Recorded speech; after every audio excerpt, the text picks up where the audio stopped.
Ferdy Sambo tersangka kasus pembunuhan berencana Brigadir J dan obstruction of justice terlihat keluar dari ruang kesehatan Bareskrim Polri pukul 10:05 waktu Indonesia Barat pagi.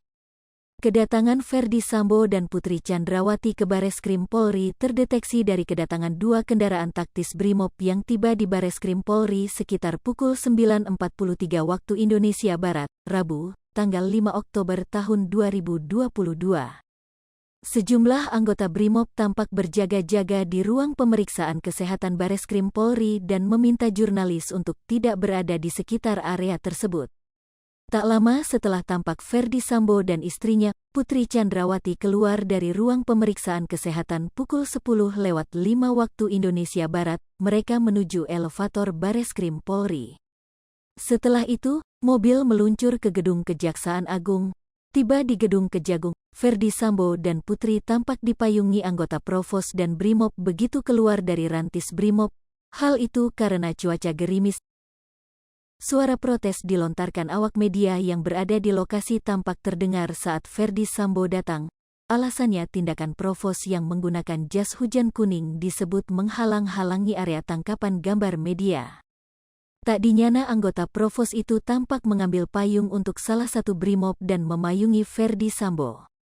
Payung yang dibuka semakin menghalangi area tangkapan gambar wajah Sambo. Awak media kecewa dan mempertanyakan perlakuan yang dianggap tak wajar tersebut. Ferdy Sambo dan Putri di gedung Jampidum sekitar 1 jam, kemudian dia meninggalkan Kejagung pada pukul 12.58 waktu Indonesia Barat siang. Saat keluar dari gedung, tampak dikawal ketat sejumlah jaksa dan Brimob. Kemudian meninggalkan Kejaksaan Agung, Kejagung, RI. Begitu keluar dari gedung Jampidum Kejagung, dia sempat ditampilkan lewat beberapa saat. Keduanya sudah mengenakan rompi tahanan berwarna merah. Namun bukan seperti tersangka lainnya yang biasa selama ini saat dilakukan paparan atau konferensi pers, di mana para tersangka berdiri di belakang dan diperlihatkan kepada awak media. Kini, perlakuan terhadap keduanya memang jauh berbeda, seperti numpang lewat saja. Sambo dan Putri hanya lewat di hadapan media dengan penjagaan pagar betis ketat, bahkan suasana sempat ricuh lantaran wartawan dihalang-halangi mengambil gambar oleh aparat keamanan.